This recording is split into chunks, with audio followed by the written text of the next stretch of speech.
محبوب پیغمبر نے ارشاد فرمایا، جب کوئی مؤذن اذان دیتا ہے میناروں میں میری اذان گونجتی ہے، میری کبریائی کی آواز بلند ہوتی ہے، میری رحمت کے دروازے کھل جاتے ہیں۔ اللہ اکبر۔ جب میری رحمت کی بارش ہوتی ہے، ہر قطرے کے ساتھ ایک رحمت کا فرشتہ اترتا ہے تو میری رحمت کے دروازے کھل جاتے ہیں۔ اور جب کوئی میری محبت میں صفے بنا کر میری تعلق میں میری وحدانیت پہ جان لٹانے کے لیے کفار کے مقابلے میں کھڑا ہوتا ہے تو تب میری رحمت کا دروازہ کھل جاتا ہے۔ اللہ کے محبوب پیغمبر ارشاد فرماتے ہیں، جب کوئی قرآن مجید کو کھول کے تلاوت کرنا شروع کرتا ہے اللہ اپنی رحمت کے دروازے کھول دیتا ہے۔ رسول اللہ صلی اللہ علیہ وسلم فرماتے ہیں، جو شخص قرآن کی تلاوت نہیں کرتا اس کا دل ویران گھر کی طرح ہے۔ اور دوسری حدیث میں رسول اللہ ارشاد فرماتے ہیں، جس گھر میں قرآن کی تلاوت ہوتی ہے وہ گھر برکتوں سے بھر جاتا ہے، اللہ شرور کو دور فرما دیتا ہے، اللہ اس گھر سے فتنے نکال دیتا ہے، اس گھر کی طرف سے شیطان بھاگ جاتا ہے۔ اور جس گھر میں قرآن کی تلاوت ہوتی ہے اللہ اس گھر کو برکتوں سے بھر دیتا ہے۔ اور جس گھر میں مستقل ٹی وی چلتا ہے وہ کن چیزوں سے بھرتا ہے؟ بھائی قرآن ہے نہیں، ٹی وی چل رہا ہے، وہاں کیا آئے گا؟ اللہ اکبر۔ وہ آنکھیں مبارک جو قرآن کی تلاوت کریں، وہ آنکھیں مبارک، وہ دماغ مبارک جو قرآن سے معطر ہو، وہ سینہ مبارک جس سینے سے قرآن لگ جائے۔ قرآن مبارک ہے۔ چھوٹی سی ایک اور مثال دیتا ہوں، لباس آپ نے بھی پہنا ہے، میں نے بھی پہنا ہے نا، لیکن وہی کپڑا جو میرے اور آپ کے جسم پہ ہے اس قرآن سے لپٹ جاتا ہے تو کتنا مبارک ہو جاتا ہے۔ بے جان کپڑے کو جب یہ قرآن عظمت والا بنا دیتا ہے تو جان والے انسان کو قرآن کیا بنا دیتا ہوگا؟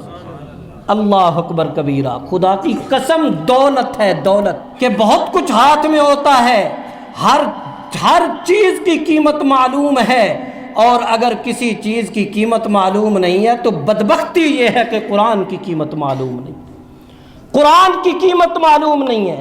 اللہ تعالیٰ تو فرماتے ہیں وہ رات مبارک جس میں یہ قرآن اترا، وہ جبرائیل مبارک جو قرآن لے کے آتا ہے، وہ محمد الرسول اللہ مبارک جس پہ یہ قرآن اترتا ہے، وہ مدینہ مبارک جہاں قرآن اترتا ہے، وہ احد و بدر مبارک جہاں قرآن اترتا ہے، عائشہ کا بستر مبارک جہاں یہ قرآن اترتا ہے، نبی کی جلوت و خلوت مبارک جہاں یہ قرآن اترتا ہے۔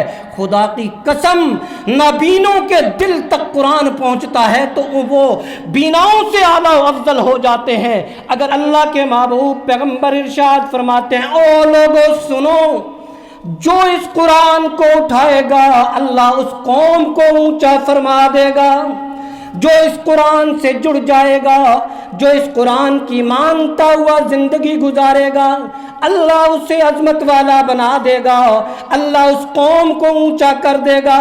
جو اس قرآن کی اطاعت کرے گا، جو اس قرآن کو مانے گا، جو اس قرآن کو قبول کرے گا، جن کی عدالتوں میں یہ قرآن اونچا ہوگا، جن کے فیصلوں میں یہ قرآن اونچا ہوگا، جن کے جرگوں کے فیصلے یہ قرآن کرتا ہوگا۔ اللہ کے محبوب پیغمبر ارشاد فرماتے ہیں، اس قرآن کو تم تھام لو، میں اللہ کا محبوب پیغمبر تمہیں اپنی زبان سے وعدہ کر رہا ہوں، جو قوم اس قرآن کو اپنائے گی اللہ اس قوم کو بلند فرما دے گا،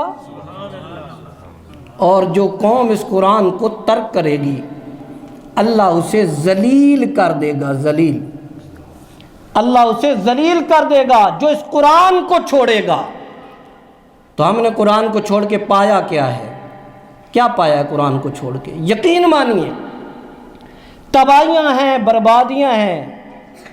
آج جن جگہوں پہ قرآن موجود ہے، اچھا قرآن کی تلاوت ہوتی ہے تو فرشتے آسمان سے اترتے ہیں، فرشتے آسمانوں سے آئیں گے تو کیا لائیں گے؟ خیر اور برکتیں نا، خیر اور برکتیں۔ اللہ کے محبوب پیغمبر نے ارشاد فرمایا، جو صبح سویرے سورت یاسین تلاوت کرتا ہے اس کے اللہ سارے دن کے کام آسان فرما دیتا ہے۔ پہلا دور تھا اٹھتے ہی قرآن اٹھایا جاتا تھا، اب صبح اٹھتے ہی تکیے کے نیچے سے موبائل نکالا جاتا ہے۔ پہلا دور تھا کہ اللہ کے میسج دیکھے جاتے تھے، اللہ کے حکم دیکھے جاتے تھے، اب اپنے دیکھے جاتے ہیں۔ تو جہاں قرآن چھوڑ کر یہ سکرین تمہیں اپنے اندر گھیرے ہوئے ہوگی، وہاں برکتیں خاک آئیں گی۔ وہاں پھر پیر ڈھونڈتے پھرتے ہیں کہ فلاں پیر سے توید لے آؤ، فلاں پیر سے بچوں کو دم کروا لو، فلاں سے جا کے سر پہ ہاتھ پھروا لو۔ قرآن چھوڑتے تو در در نہ گھومنا پڑتا، گھر میں تم خدا کی قسم تم میں سے ہر ایک اللہ اسے پیر بنا دیتا، قرآن تھام لیتے تو۔ پیروں کی ضرورت تب پڑتی ہے جب ہم قرآن چھوڑتے ہیں۔ آپ قرآن کو سینے سے لگاؤ، میں مسجد میں بیٹھ کے کہہ رہا ہوں اللہ تمہارے ہر گھر میں پیر پیدا کر دے گا۔ چاہیے تمہیں پیر بننا چاہیے یا نہیں بننا چاہیے؟ بنیں گے، اور تب بنیں گے جب قرآن سینے سے لگے گا، اور اگر قرآن سینے سے نہیں لگے گا تو پھر امید نہ رکھو رحمتوں کی، پھر برکتوں کی امید نہ رکھو۔ برکتیں تب اترتی ہیں جب اللہ پاک کے اس قرآن کو سینے سے لگایا جاتا ہے۔ اللہ ارشاد فرماتے ہیں میں نے قرآن بھیجا ہی اس لیے تمہیں اندھیرے سے نکال کر نور کی طرف لے آئے۔ میں نے قرآن بھیجا ہی اس لیے تمہیں یہ قرآن اندھیرے سے نکال کر روشنی کی طرف لے آئے، لیکن بدقسمتی یہ ہے کہ ہم اس نور کی طرف آنا ہی نہیں چاہتے، اور جب اس نور کو اختیار نہیں کریں گے تو ملے گا کیا؟ اور یہ قرآن ایسا نہیں ہے۔ کہا کہ میں نے تمہیں عظیم ترین کتاب عطا فرمائی ہے، عظیم ترین، فی صحف مکرمہ، عزتوں والا کلام، تکریم والا کلام میں نے تمہیں عطا فرمایا، مرفوعۃ مطہرہ، میں نے تمہیں بلندیوں والا پاکیزہ کلام عطا فرمایا، لا یمسہ الا المطہرون، میں نے تو یہ کلام ایسا اتارا ہی نہیں ہے کہ جب تمہارے جسم ناپاک ہوں تو تم نے اس قرآن کو نہیں چھونا، کیونکہ یہ عظمت والا ہے۔ اور میں یوں کہوں گا، اس کا ایک ترجمہ یوں بھی کہوں گا کہ اللہ ارشاد فرماتے ہیں لا یمسہ الا المطہرون، کہ یہ قرآن اس وقت تک اسے کوئی ہاتھ نہیں لگا سکتا جب تک وہ من کا مومن نہ ہو جائے، اندر منافقت ہوگی۔ ایک صحابی کا قول میں نے پڑھا، فرماتے ہیں کہ منافق کے لیے پہاڑ کو کھود لینا آسان ہے، قرآن کا پڑھنا آسان نہیں ہے۔ منافق کے لیے پہاڑ کا کھودنا آسان ہے، قرآن کی تلاوت کرنا آسان نہیں۔ اور جہاں قرآن کی طرف ہاتھ نہ بڑھتے ہوں وہاں صورتحال کیا ہوگی؟ لوگوں سنو، اپنے بچوں کو اس قرآن کی طرف لاؤ۔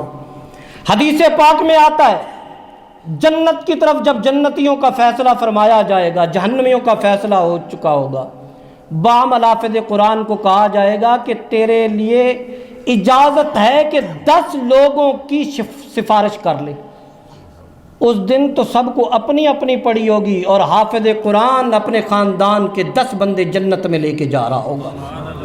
حدیث پاک میں آتا ہے کہ اس سے کہا جائے گا الحمد کی الف لام سے پڑھنا شروع کر اور زینے چڑھنا شروع کر۔ اچھا، ایک حدیث تو آپ نے بہت سنی ہوگی، ایک اور بھی سنیں۔ کہا کہ یہ ایک قرآن کی آیت تلاوت کرے گا، اللہ اس کے والدین کا 1 درجہ جنت میں بلند فرما دیں گے، اللہ 1 درجہ اس کا جنت میں بلند فرما دیں گے، اور یہ نازوں کے ساتھ قرآن کی تلاوت کرتا ہوا جنت میں جا رہا ہوگا۔ سبحان اللہ! ہے کوئی اس سے بڑی یہ بات؟ وہ جو رسول اللہ ارشاد فرما رہے ہیں، میرے آقا مدنی کریم کہہ رہے ہیں جنتی جنت میں پہنچ چکے ہوں گے، اللہ تعالی سب جنتیوں کو جمع فرمائیں گے، کیونکہ مہمان تو آ گئے ہیں، میزبان کہاں ہے؟ میزبان اللہ آئیں گے، اور جنتیوں میں سے ایک ایک کا نام، عبداللہ السلام علیکم، قاسم السلام علیکم، ابو بکر السلام علیکم، ایک ایک کا نام لے کر اللہ سلام کریں گے۔ سبحان اللہ! پھر حوروں کو بلایا جائے گا، ساری مخلوق کٹھی ہوگی، وہاں ابراہیم خلیل بھی ہوں گے، وہاں اسماعیل ذبیبی ہوں گے، وہاں عیسیٰ روح اللہ بھی ہوں گے، وہاں اسماعیل ذبیح اللہ بھی ہوں گے، وہاں ابراہیم خلیل اللہ بھی ہوں گے، وہاں نوح نجیح اللہ بھی ہوں گے، وہاں محمد الرسول اللہ بھی ہوں گے، وہاں ابو بکر بھی ہوں گے، وہاں عمر بھی ہوں گے، وہاں کھڑے عثمان بھی ہوں گے، وہاں چہرہ علی کا بھی نظر آئے گا، وہاں خوبصورت چمکتے دمکتے حسن و حسین بھی ہوں گے، وہاں معاویہ ابو سفیان بھی ہوں گے، وہاں داؤد علیہ السلام بھی ہوں گے، وہاں کھڑے زکریا بھی ہوں گے، وہاں تمام ملائکہ بھی ہوں گے، جبرائیل بھی ہوں گے، میکائیل بھی ہوں گے، اسرافیل بھی ہوں گے، تمام ملائکہ ہوں گے۔ اللہ تعالیٰ ارشاد فرمائیں گے، او جنتیو، آج یہ محفل میں اللہ سجانے لگا ہوں۔ اللہ حضرت داؤد کو کہیں گے، اے داؤد آئیں۔ احادیث میں آتا ہے حضرت داؤد تلاوت کرتے تھے زبور کی تو آسمان پہ پرندے رک جاتے تھے، خوشی، شادابی، فرحت، خوب نور کا موقع پیدا ہوگا، وجد طاری ہو جائے گا۔ حضرت داؤد تلاوت ختم کریں گے، وجد کی کیفیت رکے گی، اللہ فرمائیں گے، او جنتیو، آج میں تمہیں وہ آواز سناتا ہوں جو تم نے کبھی پہلے نہیں سنی ہوگی۔ تب اللہ تعالیٰ ارشاد فرمائیں گے، اے میرے محمد تلاوت کیجئے، اے میرے محمد پاک تلاوت کیجئے۔ احادیث میں آتا ہے حضرت داؤد کی آواز سے 70 گنا زیادہ سریلی آواز میں اللہ کے محبوب پیغمبر سورۃ یاسین کی تلاوت فرمائیں گے، سورۃ طٰہٰ کی تلاوت فرمائیں گے، وجد طاری ہو جائے گا جنتیوں پہ، عالم مدہوشی میں چلے جائیں گے۔ حضور صلی اللہ علیہ وسلم کی تلاوت رکے گی، فرشتے کہیں گے ربا، اب اللہ کہیں گے اب میں وہ آواز سنانے والا ہوں جو اس کائنات کے کسی مخلوق کی آواز نہیں ہو سکتی۔ پھر اللہ تلاوت فرمائیں گے اور وہ تلاوت سورۃ انعام کی ہوگی۔